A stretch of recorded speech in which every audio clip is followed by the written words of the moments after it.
2015년 3월 20일 오후 3시 방콕 수완나품공항. 고려항공 승무원복을 입은 한 여성이 화장실 좀 다녀올게요 라는 말을 남기고 짐을 들었습니다. 택시에 올라탄 그녀의 손은 떨렸습니다. 3년 전 같은 노선을 담당하던 동료 언니가 이탈했고 그 가족 전체가 평양에서 사라졌습니다. 15살 아들과 인민군 대좌인 남편을 평양에 두고 온 그녀는 30분 내내 뒤를 돌아보며 태국 거리를 달렸습니다. 과연 그녀는 어디로 향하고 있었고 무엇이 그녀를 이 선택으로 내몰았을까요? 여러분 지금 어디에서 듣고 계신가요? 계시는 지역명을 댓글에 달아주시고 같은 지역분들과 함께 소통해요. 구독과 좋아요 눌러주세요. 제가 고려항공 승무원이 된 건 2000년대 초반이었습니다. 평양 중구역 창광거리에서 태어나 자란 저는 어릴 때부터 대동강변을 거닐며 하늘을 나는 비행기를 보곤 했습니다. 아버지는 당 간부셨고 어머니는 평양 시내에서 작은 가게를 운영하셨죠. 그 시절 우리 집은 비록 넉넉하지는 않았지만 평양 사람이라는 자부심만큼은 대단했습니다. 여러분도 아시다시피 6.25 이후 분단된 우리나라에서 평양에 산다는 건 특별한 의미가 있었습니다. 어린 시절 저는 능라도 5.1 경기장에서 아버지와 함께 체육 행사를 보곤 했습니다. 수만 명이 모여 카드 섹션을 만드는 모습은 장관이었습니다. 그때는 그게 자랑스러웠습니다. 우리만이 할 수 있는 단체 예술이라고 배웠으니까요. 명절이 되면 어머니는 평양냉면을 만들어 주셨습니다. 그 시원한 육수 맛, 쫄깃한 면발의 식감이 지금도 생생합니다. 어복쟁반과 두부밥도 빼놓을 수 없었죠. 평양 음식은 정말 맛있었습니다. 지금 생각해도 그립습니다. 고려항공 승무원이 되는 건 북한에서 최고의 영광이었습니다. 여러분도 아시다시피 우리나라 젊은이들이 좋은 직장 구하기 위해 얼마나 애를 쓰는지 아시잖아요. 북한은 그보다 훨씬 더 심했습니다. 승무원이 되려면 성분이 좋아야 하고 키와 외모는 물론이고 당 조직 생활까지 완벽해야 했습니다. 3대가 모두 깨끗해야 했고 사상적으로 흔들림이 없어야 했습니다. 경쟁률은 수백 대 1이었습니다. 저는 운 좋게도 모든 조건을 갖춰서 25살에 고려항공에 입사했습니다. 승무원 훈련은 정말 혹독했습니다. 매일 아침 6시에 기상해서 체력 단련을 했고 사상 교육도 빠지지 않았습니다. 외국 손님을 접대하는 법, 웃는 법, 걷는 법까지 철저히 배웠습니다. 하지만 힘들다는 생각은 하지 않았습니다. 이 모든 게 조국을 위한 일이라고 믿었으니까요. 드디어 첫 비행을 하던 날 제복을 입고 비행기에 올라탔을 때의 그 떨림을 지금도 잊을 수 없습니다. 국제선 비행은 정말 꿈 같았습니다. 베이징, 방콕, 블라디보스토크를 오가며 저는 세상을 본다고 생각했습니다. 다른 평양 사람들은 평생 평양 밖을 나가보지 못하는데 저는 하늘을 날며 외국 땅을 밟았으니까요. 비행할 때마다 외화 쇼핑도 할 수 있었습니다. 중국에서 화장품을 사고 태국에서 옷을 샀습니다. 그런 물건들은 평양에서 구할 수 없는 것들이었죠. 가족들에게는 여러 특혜가 주어졌습니다. 배급도 다른 집보다 많이 나왔고 전기도 비교적 안정적으로 들어왔습니다. 결혼도 잘했습니다. 남편은 인민군 대좌로 총참모부에서 근무했습니다. 그 역시 성분이 좋은 집안 출신이었고 충성스러운 군인이었습니다. 우리는 평양에서도 좋은 아파트를 배정받았습니다. 아들이 태어났을 때 우리는 이 아이의 미래가 밝을 거라고 믿었습니다. 김일성 종합대학에 보내고 좋은 직장을 구해주고 행복하게 살 거라고요. 그때는 정말 그렇게 믿었습니다. 저는 당에 충성하는 모범 당원이었습니다. 조직 생활을 열심히 했고 자아 비판도 빠지지 않았습니다. 자랑스러운 아내였고 아들에게는 존경받는 엄마였습니다. 주말이면 가족과 함께 모란봉 공원을 산책했고 대동강변에서 여유를 즐겼습니다. 그 평범한 일상이 행복이라고 생각했습니다. 그때는 몰랐습니다. 제가 얼마나 큰 거짓말 속에서 살고 있었는지를요. 하늘을 난다고 자유로운 게 아니었습니다. 저는 눈을 감고 하늘을 날고 있었던 겁니다. 처음 의문이 생긴 건 베이징 비행에서였습니다. 2010년쯤이었을 겁니다. 공항에 도착하면 우리 승무원들은 지정된 호텔로만 이동했습니다. 밖에 나가는 건 철저히 금지되었고 보위부 요원이 항상 함께 움직였습니다. 심지어 호텔방도 두세 명이 함께 썼습니다. 서로를 감시하라는 뜻이었죠. 하지만 호텔 창문으로 보이는 베이징 거리는 너무나 활기찼습니다. 자동차가 끊임없이 지나다니고 사람들은 자유롭게 걸어 다녔습니다. 밤이 되어도 불이 환하게 켜져 있었습니다. 어느 날 밤 룸메이트 승무원이 잠든 틈을 타서 몰래 텔레비전을 켰습니다. 리모컨을 돌리다가 CNN인지 BBC인지 영어 뉴스 채널이 나왔습니다.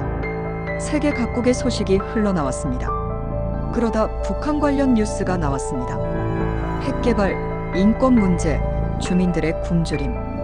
우리가 배운 것과는 전혀 다른 내용이었습니다. 손이 떨렸습니다. 이건 제국주의자들의 거짓말이야라고 스스로를 다독였지만 마음 한구석이 무너지는 것 같았습니다. 만약 이게 사실이라면? 만약 우리가 속은 거라면? 그 이후로 비행할 때마다 조금씩 더 많은 것들이 눈에 들어왔습니다. 베이징 공항의 깨끗한 시설, 방콕 공항에 넘쳐나는 면세점, 블라디보스토크 사람들의 자유로운 표정. 우리는 그런 것들을 보면서도 서로에게 말할 수 없었습니다. 보위부가 듣고 있을 수 있으니까요. 대신 역시 사회주의가 제일이야. 자본주의는 겉만 번지르르 해라는 말만 되뇌었습니다. 하지만 속으로는 다들 알고 있었을 겁니다. 뭔가 잘못되었다는 걸요. 방콕 비행은 더 충격적이었습니다. 공항 면세점에는 온갖 물건이 넘쳐났습니다. 초콜릿, 화장품, 향수, 옷, 가방. 북한에서는 상상도 할 수 없는 풍요였습니다. 사람들은 자유롭게 웃고 떠들며 쇼핑을 했습니다. 아이들은 부모 손을 잡고 뛰어다녔고 연인들은 손을 잡고 걸었습니다. 그 평범한 풍경이 저에게는 충격이었습니다. 우리 북한 승무원들은 그런 풍경을 보면서도 입을 다물어야 했습니다. 서로 눈치만 보며 아무 말도 하지 않았습니다. 평양으로 돌아오면 현실은 더 가혹했습니다. 정전이 일상이었습니다. 하루에 몇 시간씩 전기가 나갔고 겨울에는 난방도 제대로 되지 않았습니다. 배급은 끊긴 지 오래였습니다. 장마당에서 쌀을 구하려면 돈이 필요했고 그나마도 값이 천정부지로 올랐습니다. 옥수수조차 구하기 어려운 날이 많았습니다. 어머니는 말씀하셨습니다. 6.25 때도 이렇게까지는 안 어려웠는데. 그 말씀이 귓가에 계속 맴돌았습니다.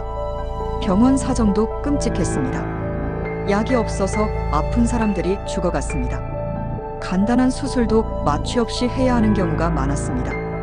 제 이웃집 아이가 맹장염에 걸렸는데 약이 없어서 고생하다가 결국 세상을 떠났습니다. 그 아이 엄마가 우는 모습을 보며 저도 눈물이 났습니다. 우리가 사는 게 정말 이게 맞나 하는 생각이 들었습니다. 그때부터였습니다. 우리만 이렇게 사는 게 아닐까 하는 생각이 들기 시작한 게요. 해외에서 본 풍요로운 삶과 평양의 궁핍한 현실이 너무나 대조적이었습니다. 하지만 그런 생각을 입 밖에 낼 수는 없었습니다. 남편에게도 친구에게도 심지어 어머니에게도 말할 수 없었습니다. 가족이 위험해질 수 있으니까요. 저는 그저 충성스러운 승무원 역할을 계속했고 마음속 의무는 점점 커져만 갔습니다. 밤마다 잠을 이루지 못했습니다. 2013년 어느 날 함께 일하던 승무원 언니가 방콕에서 이탈했다는 소식을 들었습니다. 김 선생이라고 불렀던 그 언니는 저보다 5살 많았고 10년 넘게 함께 일했던 동료였습니다. 성실하고 조용한 사람이었는데 갑자기 사라진 겁니다. 다음 날 소식을 들으니 그 언니의 가족 전체가 평양에서 사라졌다고 했습니다. 부모님, 남편, 2아이까지 모두요. 어디로 끌려갔는지 아무도 몰랐습니다. 관리소로 갔을 거라는 소문만 돌았습니다. 누구도 그 언니 가족 이야기를 꺼내지 않았습니다. 입을 열었다가는 우리도 같은 운명이 될 수 있었으니까요. 대신 우리는 더욱 충성을 다짐했습니다. 절대 배신하지 않겠다는 맹세를 했습니다. 하지만 속으로는 모두가 두려워했습니다. 언제 우리 차례가 될지 모른다는 공포였습니다. 밤마다 악몽을 꿨습니다. 보위부가 우리 집 문을 두드리는 꿈, 가족이 끌려가는 꿈을 반복해서 꿨습니다. 그 이후로 보위부의 감시가 더욱 심해졌습니다. 비행 전에는 사상 검열이 있었습니다. 최근에 이상한 생각을 한 적이 있는가? 외국 손님과 불필요한 대화를 나눈 적이 있는가? 동료 중에 의심스러운 사람이 있는가? 그 같은 질문들이 쏟아졌습니다. 비행 후에는 상세한 보고서를 써야 했습니다. 해외에서 누구를 만났는지, 무슨 말을 했는지, 어디를 갔는지, 무엇을 봤는지 낱낱이 기록해야 했습니다. 심지어 호텔방에서 텔레비전을 봤는지도 보고해야 했습니다. 동료들끼리도 서로를 감시했습니다. 누군가 이상한 행동을 하면 보고해야 했습니다. 그렇지 않으면 같은 죄인이 되니까요. 친구도 믿을 수 없었고 동료도 믿을 수 없었습니다. 모두가 모두를 의심했습니다. 한 번이라도 의심을 받으면 3대가 멸한다는 말이 있었습니다. 할아버지부터 손자까지 3대가 모두 관리소로 끌려간다는 뜻이었습니다. 그래서 모두가 조심했습니다. 말 한마디, 표정 하나까지 조심했습니다. 아들이 걱정되기 시작했습니다. 그 아이는 15살이었고 김일성 종합대학에 입학할 준비를 하고 있었습니다. 성적도 우수했고 사상도 투철했습니다. 모두가 장래가 촉망되는 학생이라고 칭찬했습니다. 하지만 문득 생각이 들었습니다. 이 아이도 평생 거짓말을 하며 살아야 하나? 평생 감시받으며 자유롭게 말도 못하고 살아야 하나? 대학을 졸업하면 군대에 가고 제대 후에는 당 조직 생활을 하며 평생 체제에 복종하며 살 겁니다. 저처럼요. 어느 날 밤 아들이 잠든 얼굴을 보며 울었습니다. 저는 좋은 엄마가 아니었습니다. 이 아이에게 진실을 가르쳐주지 못했고 자유가 무엇인지 알려주지 못했으니까요. 대신 충성과 복종만을 가르쳤습니다. 위대한 수령님을 따르라, 당의 품 안에서 살아라, 개인보다 집단이 중요하다 같은 말들만 되뇌게 했습니다. 그게 아이를 위한 거라고 믿었는데 이제 보니 아이를 감옥에 가두는 일이었습니다. 남편에게도 말할 수 없었습니다. 남편은 충성스러운 군인이었고 당을 의심하는 건 상상도 할 수 없었습니다. 만약 제 생각을 알게 되면 바로 보위부에 고발할 사람이었습니다. 가족보다 당이 우선이라고 배운 사람이니까요. 저는 혼자였습니다. 혼자 고민하고 혼자 괴로워하고 혼자 결정해야 했습니다. 밤마다 잠을 이루지 못하고 천장만 바라봤습니다. 그것이 엄마로서 할 수 있는 마지막 선택의 순간이 다가오고 있었습니다. 2015년 초 아들이 김일성 종합대학에 합격했습니다. 합격 통지서를 받던 날 온 동네 사람들이 축하해주러 왔습니다. 남편은 자랑스러워했고 어머니는 기뻐서 우셨습니다. 우리 집안의 영광이라며 모두가 축배를 들었습니다. 하지만 저만 웃을 수 없었습니다. 억지로 웃음을 지었지만 제 마음은 무거웠습니다. 이제 이 아이도 체제의 부속품이 되는구나 하는 생각뿐이었습니다. 대학을 졸업하면 군대에 가고 제대 후에는 당 조직 생활을 하며 평생 감시받을 것입니다. 그리고 또 거짓말을 하며 살겠죠. 저처럼요. 그날 밤 잠을 이루지 못하고 생각했습니다. 나는 무엇을 위해 사는가? 아들에게 무엇을 물려줄 것인가? 답은 명확했습니다. 거짓말과 두려움뿐이었습니다. 자유도 없고 진실도 없고 희망도 없는 삶. 그게 우리가 아들에게 물려줄 전부였습니다. 그때 결심했습니다. 이대로는 안 된다. 아들만이라도 다른 삶을 살게 해줘야 한다. 하지만 아들을 데리고 탈출할 수는 없었습니다. 15살 아이와 함께 국경을 넘는 건 불가능했습니다. 제가 먼저 가서 길을 닫고 언젠가 아들을 데려와야 했습니다. 그때 제 비행 스케줄을 확인했습니다. 다음 달 3월에 방콕 노선이 잡혀 있었습니다. 손이 떨렸습니다. 이번이 마지막 기회일지도 몰라. 머릿속으로 수없이 계산했습니다. 방콕 공항에서 한국 대사관까지의 거리, 택시비, 필요한 준비물들.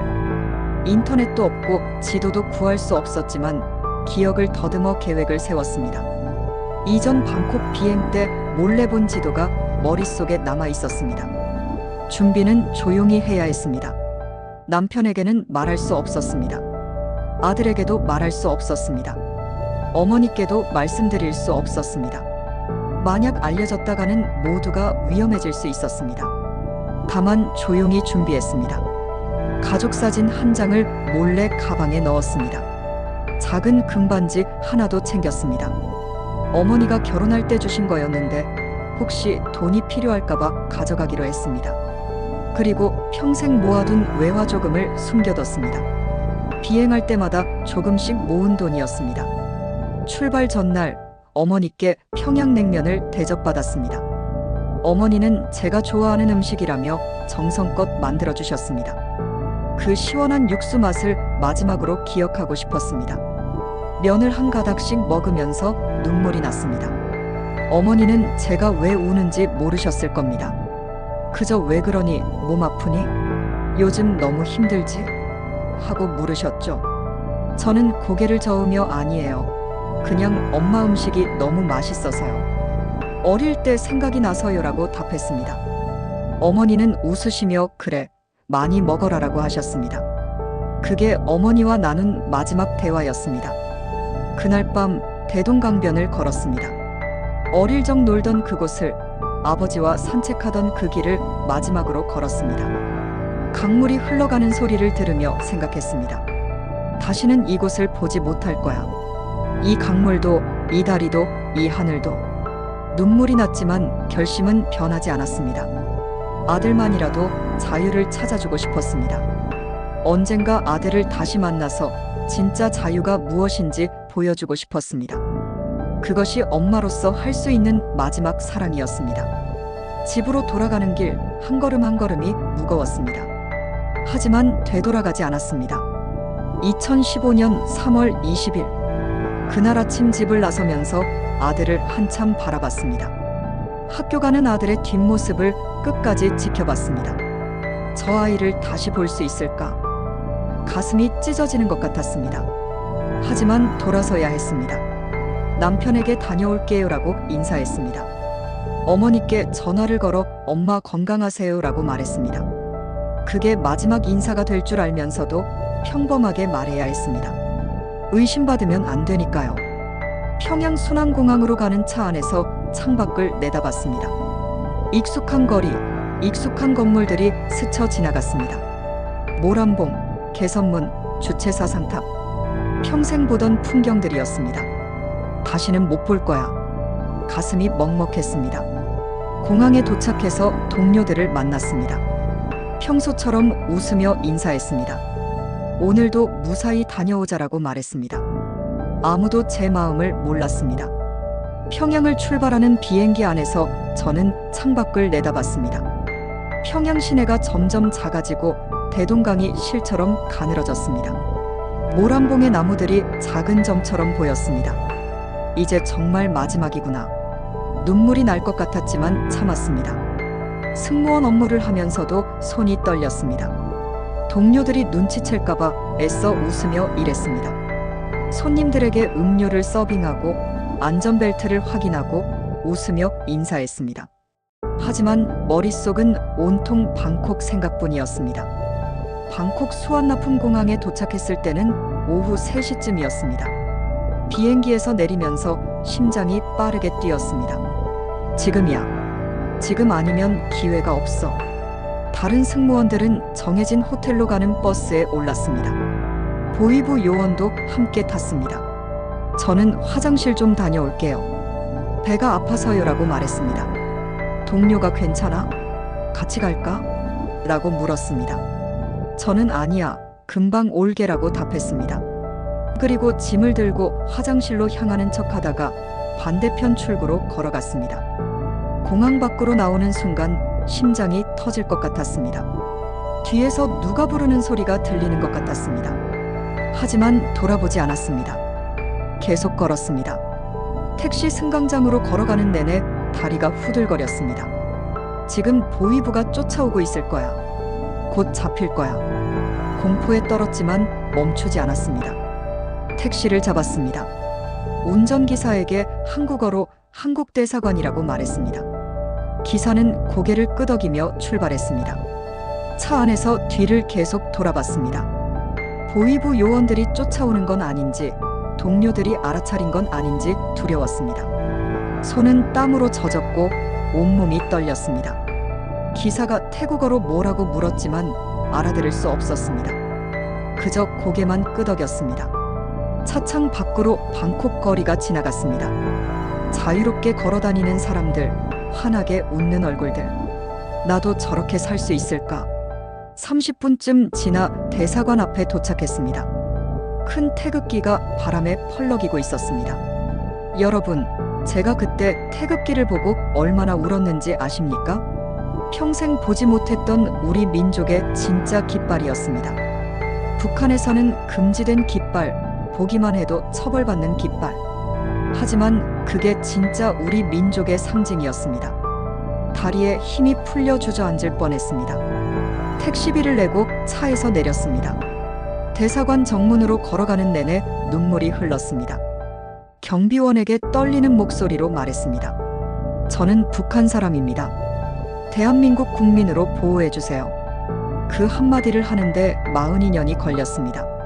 대사관 보호시설에서 석 달을 보냈습니다. 작은 방 하나가 제 전부였습니다. 창문 밖으로 방콕 거리가 보였지만 밖으로 나갈 수는 없었습니다. 안전 문제 때문이었습니다. 북한이 저를 납치하려 할 수도 있다고 했습니다. 매일 한국 정부 관계자들과 면담을 했습니다. 신원 확인, 탈북 동기, 북한에서의 생활, 가족관계 등등 모든 것을 물어봤습니다. 같은 질문을 여러 번 반복했습니다. 거짓말하는지 확인하는 거라고 했습니다. 북한은 저를 송환하라고 요구했다고 들었습니다. 인민의 배신자, 조국을 버린 반역자라며 국제사회에 압력을 넣었다고 했습니다. 외교적으로 긴장이 높아졌다는 소식도 들렸습니다. 한국과 태국 사이에도 미묘한 문제가 있었다고 합니다. 하지만 대한민국은 저를 지켜주었습니다. 당신은 이제 대한민국 국민입니다. 우리가 보호할 겁니다라는 말을 들었을 때 또 울었습니다. 낮에는 괜찮았습니다. 한국어 공부를 하고 남한 뉴스를 보고 대사관 직원들과 이야기를 나눴습니다. 남한 말투를 배웠습니다. 합니다다가 아니라 해요라고 하고 동무가 아니라 친구라고 부르는 법을 배웠습니다. 북한에서는 쓰지 않던 단어들도 많았습니다. 자유, 인권, 민주주의 같은 말들이요. 그 단어들의 진짜 의미를 처음 알게 되었습니다. 하지만 밤이 되면 괴로웠습니다. 아들 얼굴이 자꾸만 떠올랐습니다.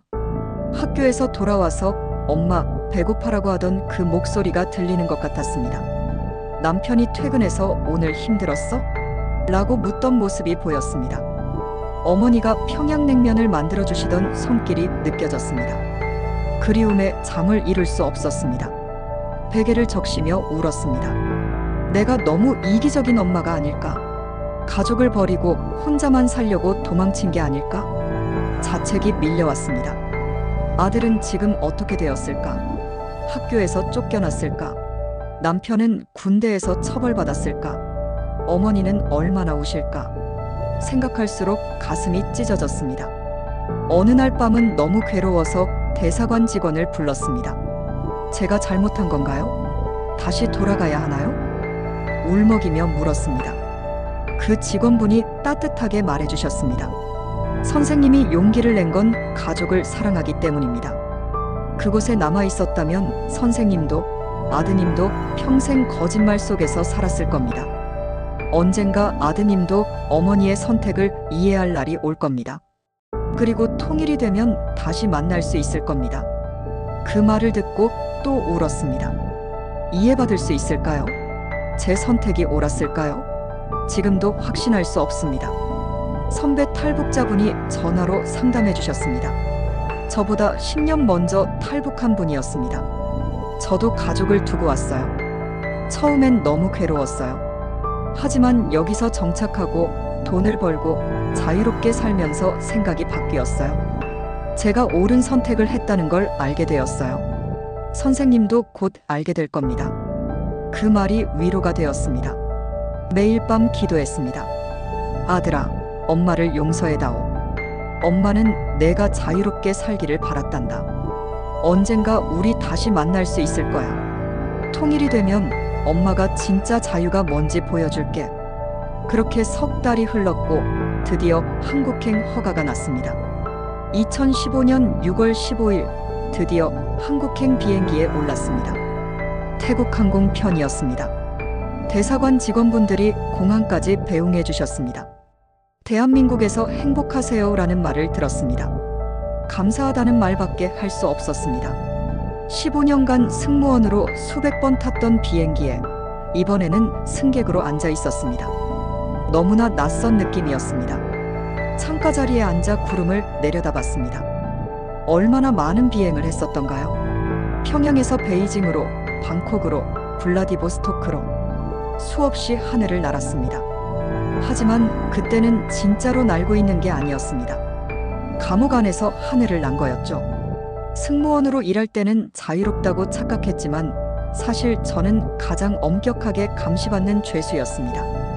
보위부의 눈길, 동료들의 감시, 체제의 통제 속에서 숨도 제대로 쉬지 못했습니다. 옆 좌석에 한국 사람이 앉았습니다. 중년 남성분이었는데 친절하게 웃으며 인사했습니다. 안녕하세요라고 말했습니다. 저도 떨리는 목소리로 안녕하세요라고 답했습니다. 그분이 사탕을 건넸습니다. 드세요라고 했습니다. 저는 감사합니다라고 했습니다. 그분은 웃으며 별 말씀을요라고 답했습니다. 그렇게 자연스럽게 웃으며 사는 사람들, 경계하지 않고 의심하지 않고 자유롭게 말하고 웃는 사람들, 북한에서는 상상할 수 없는 모습이었습니다. 비행기가 이륙했습니다. 방콕이 점점 작아졌습니다. 석 달을 보낸 그 도시가 눈 아래로 펼쳐졌습니다. 안녕, 방콕. 고마웠어. 마음속으로 인사했습니다.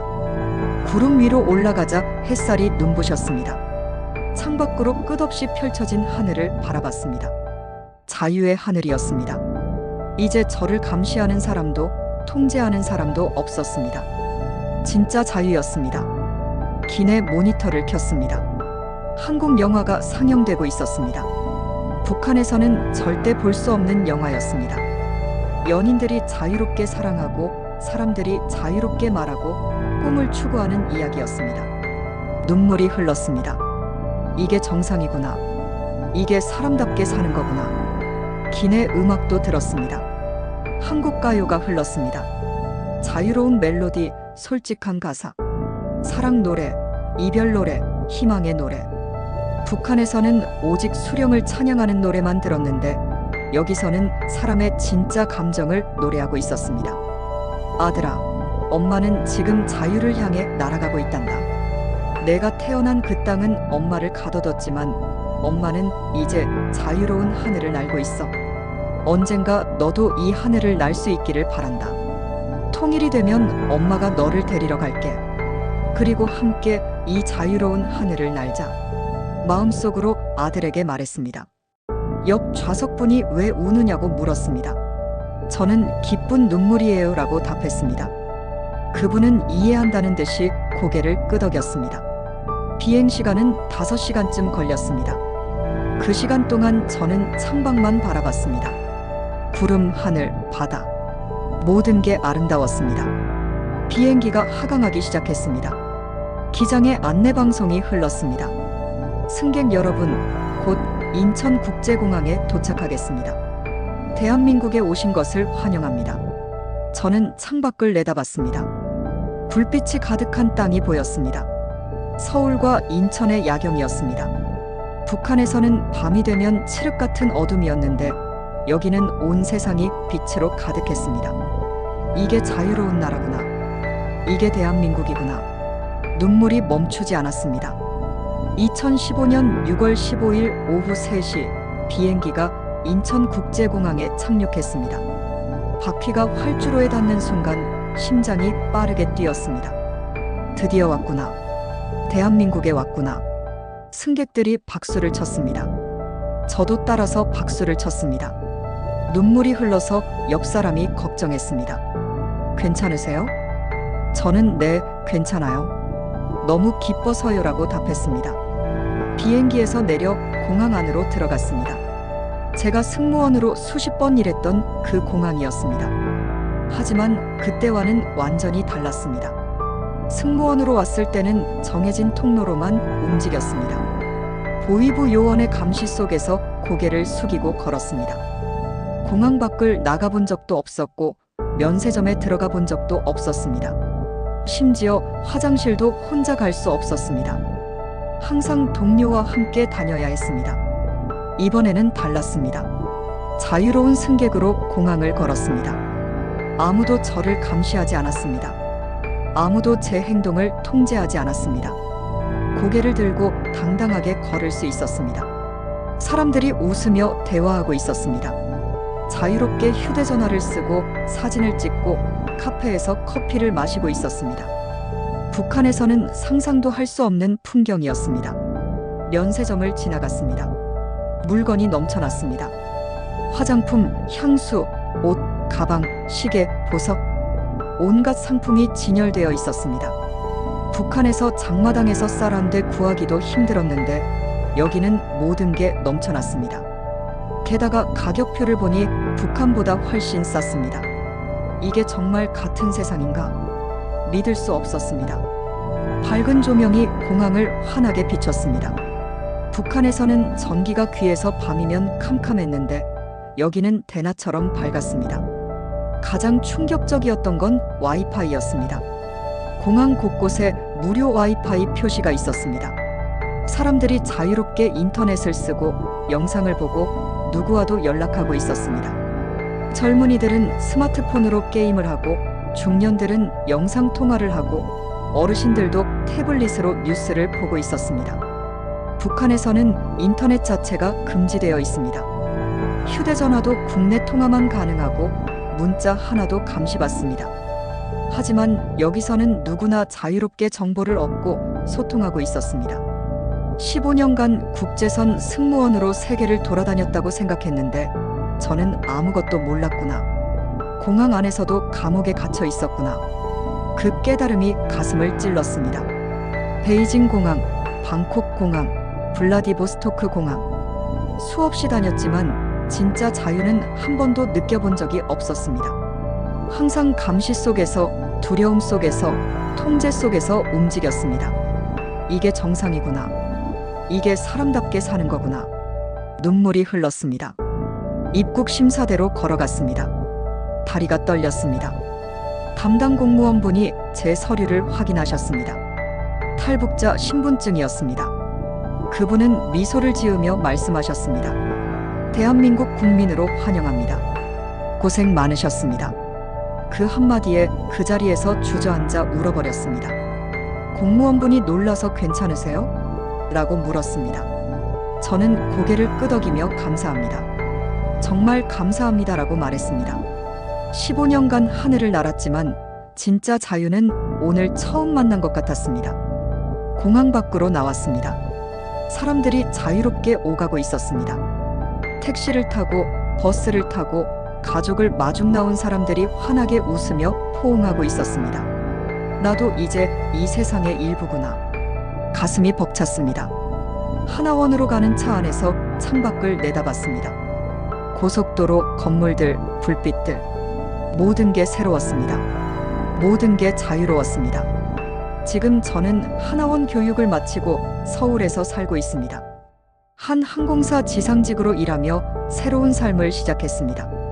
더 이상 하늘을 날지는 않지만 땅 위에서 진짜 자유를 느끼며 살고 있습니다. 출근길에 편의점에서 커피를 사고 퇴근 후에 마트에서 장을 봅니다. 주말에는 도서관에 가서 책을 읽고 친구들과 영화를 봅니다. 이런 평범한 일상이 얼마나 소중한지 매일 느낍니다. 매일 밤 북녘 하늘을 바라보며 아들을 생각합니다. 엄마는 여기서 자유롭게 살고 있단다. 언젠가 통일이 되면 엄마가 너에게 진짜 자유가 뭔지 보여줄게. 인천공항에서 와이파이를 마음껏 쓰고 뉴스를 자유롭게 보고 하고 싶은 말을 마음껏 할 수 있는 세상을 보여줄게. 평양냉면도 함께 먹고 대동강변도 함께 걷자. 하지만 이번에는 자유로운 땅에서 그날을 꿈꾸며 오늘도 살아갑니다. 여러분, 우리 세대에 꼭 통일을 이루어야 합니다. 북에 남겨진 이산 가족들, 자유를 모르고 사는 2,500만 동포들을 위해서라도요. 6.25 이후 70년 넘게 이어진 이분단의 아픔을 우리 세대에서 끝내야 합니다. 제가 인천공항에서 느꼈던 그 충격, 그 자유의 감격을 모든 북한 주민들이 느낄 수 있는 날이 오기를 간절히 기도합니다. 하늘을 날던 제가 땅에서 자유를 찾았듯이 감옥에 갇힌 2,500만 동포들도 자유를 찾을 수 있기를 바랍니다. 감사합니다.